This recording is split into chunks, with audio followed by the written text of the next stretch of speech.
আসসালামু আলাইকুম, সবাইকে স্বাগত জানাচ্ছি আমার চ্যানেলে। আজকে আমরা দেখব কিভাবে আমরা ইফ এলস কন্ডিশনটা লিনাক্সে প্রকাশ করব। তো প্রথমে আমি টার্মিনালটা ওপেন করব, Ctrl+Alt+T। এখন আমি একটা ফাইল ক্রিয়েট করতে চাই, সেটা হচ্ছে ডেস্কটপে থাকবে, ডেস্কটপে সেভ করব। সো তার জন্য সিডি স্পেস ডেস্কটপ। আচ্ছা, এবার আমি লিখব টাচ, এই কোডটা লিখে দেন আমি একটা ফাইল ক্রিয়েট করব যে নামের। সো আমার ফাইল ক্রিয়েট হয়ে গেছে। এখন এটা কি ডেস্কটপে সেভ হয়েছে কিনা সেটা চেক করবো। হ্যাঁ, তো আমার একটা ফাইল ক্রিয়েট হয়েছে। এখন আমি এই ফাইলটার মধ্যে আমি ইফ এলস স্টেটমেন্ট কন্ডিশনগুলো যে ব্যবহার করব সেটার জন্য লিখব হচ্ছে chmod 777J। এটা কেন লিখলাম? এটা লিখেছি, এখানে মুড আমি চেঞ্জ করলাম। এটা মুড আমি তিনটাতেই রিড, রাইট অ্যান্ড এক্সিকিউট করার আমি কন্ডিশন দিয়ে দিয়েছি। হ্যাঁ, পারমিশন দিয়ে দিয়েছি। এখানে রিড, রাইট অ্যান্ড এক্সিকিউটের পারমিশন আমি দিয়ে দিলাম। এখন আমি কি করব, ন্যানো জে এটা দিলেই এখন আমি এই ফাইলটাতে আসলাম এবং এটাকে আমি এডিট করব। আচ্ছা, এখন আমরা কি করব?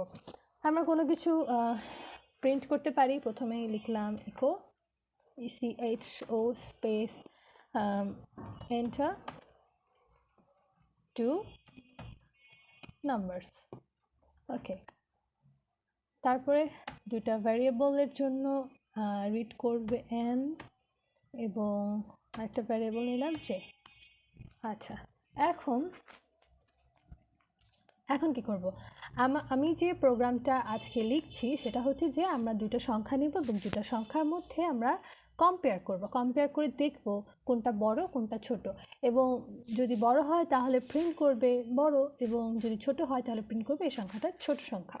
আচ্ছা, এই জন্য আমাদের ব্যবহার করতে হবে if else statement. So normally আমরা যারা সি প্রোগ্রামিং, সি ল্যাঙ্গুয়েজ ব্যবহার করেছি তারা অবশ্যই জানি যে ইফ এলস এর যে একটা সিনট্যাক্স আছে, এবং সেই সিনট্যাক্সের সাথে লিনাক্সে এটা ব্যবহার করার সময় সিনট্যাক্সের মধ্যে কিছুটা মিল রয়েছে এবং কিছুটা অমিল রয়েছে, একটু অল্প পরিমাণে চেঞ্জিং রয়েছে। যেমন আমরা নর্মালি সিতে কীভাবে লিখতাম, ইফ তারপরে এখন ফার্স্ট ব্র্যাকেট দিতাম এবং ফার্স্ট ব্র্যাকেটের মধ্যে আমরা আমরা কন্ডিশন দিতাম। ঠিক এখানে আমরা কন্ডিশন দিতাম, কিন্তু এখন কিন্তু সেটা করতে পারবো না। এখন কি করতে হবে? এখন আমরা এই সেকেন্ড ব্র্যাকেটও ব্যবহার করতে পারবো না। এখন আমরা লিখবো ইফ লিখবো ঠিকই, কিন্তু আমরা কন্ডিশনটা দিব কিসের মধ্যে? থার্ড ব্র্যাকেটের মধ্যে। আমরা থার্ড ব্র্যাকেটের মধ্যে আমাদের কন্ডিশন লিখব। তো আমি এখানে মোটামুটি একটা সিনট্যাক্স রেডি করে দেখাই। এখানে কন্ডিশন, এবং আমরা আগে কী করতাম? সেকেন্ড ব্র্যাকেট দিতাম, কিন্তু এক্ষেত্রে আমরা সেকেন্ড ব্র্যাকেটের বদলে লিখব দেন। এবং আমরা এই আগে কি করতাম, সি প্রোগ্রামের ক্ষেত্রে কি করতাম, দুইটা সেকেন্ড ব্র্যাকেটের মাঝখানে আমরা কিন্তু কোনো কিছু লিখতাম, যেমন কোনো কিছু প্রিন্ট করতাম বা অন্য কোনো ইনস্ট্রাকশন দিয়ে দিতাম। তো এখানে আমরা সেম কাজই করব, কিন্তু আমাদের ওই সেকেন্ড ব্র্যাকেট লিখতে হবে না, এর মাঝে আমরা যে কোনো কিছু ইনস্ট্রাকশন দিতে পারি। তো আমি ইফের মধ্যে একটা কন্ডিশন দিই, কি দিব? এই যদি বি থেকে বড় হয়। তো আচ্ছা, এখানেও একটা বিষয়, আমরা নর্মালি যদি সি প্রোগ্রামে দেখতাম তাহলে কি হতো? এ ইজ গ্রেটার দ্যান বি এরকম লিখতাম, তাই না? কিন্তু এখানে এই কথাটাকে আমরা এভাবে লিখতে পারবো না। আমরা লিখব যে আমরা ভ্যারিয়েবলটা নিয়েছি, হ্যাঁ, সেটা নাম হচ্ছে আমাদের এখানে এন। সো প্রথমে ডলার সাইন দিতে হবে, তারপরে এন, এবং এটা দেওয়ার পরে স্পেস দেব, তারপরে মাইনাস জিটি। জিটি হচ্ছে গ্রেটার দ্যানের শর্ট ফর্ম। সো আমরা এখানে গ্রেটার দ্যান ব্যবহার করি বা লেস দ্যান ব্যবহার করি, প্রত্যেকটারই শর্ট ফর্ম এখানে আমরা লিখব। যেমন আমরা যদি লেস দ্যান লিখতে চাই তাহলে আমরা কি লিখব? এলটি, মানে লেস দ্যান। এখন আমরা যদি লেস দ্যান অ্যান্ড ইকুয়াল লিখতে চাই তাহলে কি হবে? এলই। এবং আমরা যদি শুধু ইকুয়াল ইকুয়াল লিখতে চাই তাহলে আমাদের লিখতে হবে ই কিউ। ওকে, সো এখন আমি লিখব greater than, so GT and next আমি লিখব ডলার সাইন দেব এবং যে নামের যে ভ্যারিয়েবলটা আছে সেটা লিখব। এর মানে হচ্ছে কি, এই আমি যে এখানে কন্ডিশনটা দিলাম এই কন্ডিশনের মানে হচ্ছে if N is greater than J. ঠিক আছে, এটার মানে হচ্ছে N is greater than J. যদি এই কন্ডিশনটা ফুলফিল করে তারপর আসবে দেনের মধ্যে, এবং দেনের মধ্যে এসে কি হবে, আমার প্রিন্ট করব। প্রিন্ট কি করব, ইসিএইচও দিয়ে আমি প্রিন্ট করব এন ইজ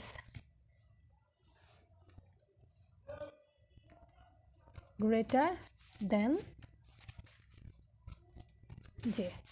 ওকে, তো এটা আমার প্রিন্ট করবে। অ্যান্ড নেক্সট আমরা কি করব, এখন যদি আমার আরেকটা আমি শর্ত দিতে চাই তাহলে কি করব, তাহলে আমরা নর্মালি কি করতাম, সি প্রোগ্রামিংয়ের সময় কি করতাম, আমরা লিখতাম এলস ইফ, তাই না, এলস ইফ লিখতাম। তো এখানে আমরা এলস ইফকে শর্টে লিখবো এলিফ, ELIF। ঠিক আছে, এলিফ লিখলাম। এবার এরপরে থার্ড ব্র্যাকেট দেবো অ্যাজ ইউজুয়াল, আমরা যেভাবে ইফের মধ্যে করেছি সেম কাজটা এখানেও করতে হবে। সো আমরা এলিফ দিলাম এবং এখানে লিখলাম সেমভাবেই ডলার সাইন দিয়ে ভ্যারিয়েবলের নাম লিখলাম এবং আমি এখানে কী দেবো, লেস দ্যান, সো LT। ওকে, সো এরপরে লিখবো dollar sign J.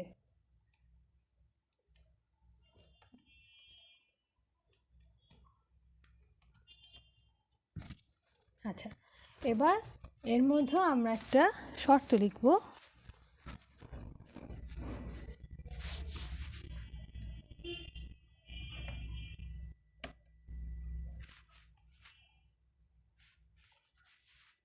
n is less than j।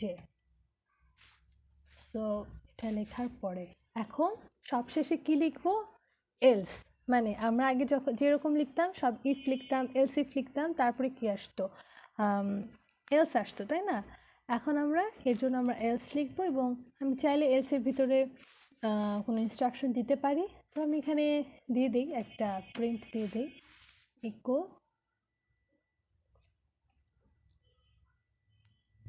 Invalid. ওকে, আচ্ছা, ফাইনালি আমাদের যে আরেকটা কাজ করতে হবে, যেটা আমরা সি ল্যাঙ্গুয়েজ ব্যবহার করার সময় করতাম না, সেটা হচ্ছে এখানে আমরা লিখবো ফিনিশ, FI। ঠিক আছে, FI দিয়ে আমরা এই টোটাল জিনিসটাকে ফিনিশ করব। আচ্ছা, এখন আমি কন্ট্রোল X দিলাম, এখন দিব Y অ্যান্ড এন্টার। তো এবার আমরা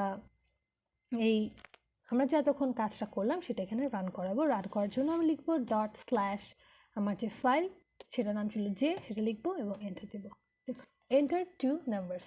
আচ্ছা, আমি এখানে প্রথমে 3 দিলাম, দেন আমি 25 দিলাম, সরি 2 দিলাম, হ্যাঁ। ওকে,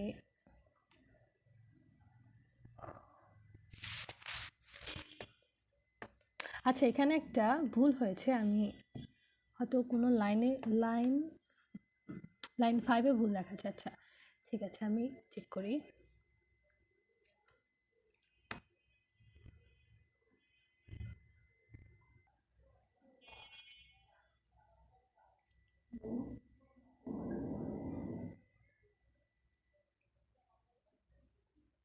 আচ্ছা, এবার রান করে দেখি, কন্ট্রোল X Y।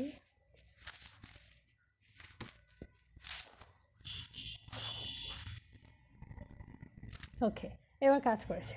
আচ্ছা, তখন আমি স্পেস দিই, তার কারণে এরকম এরর দেখাচ্ছিল। তো আচ্ছা, এখন এখানে কি হলো, 2 এবং 3 দিয়েছি, 2 ছিল n এবং 3 ছিল j, so n is less than j।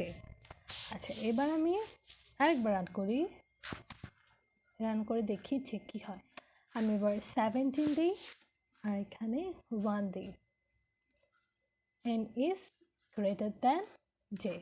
Okay fine. এখন আমি ইনভ্যালিড কিছু দিই।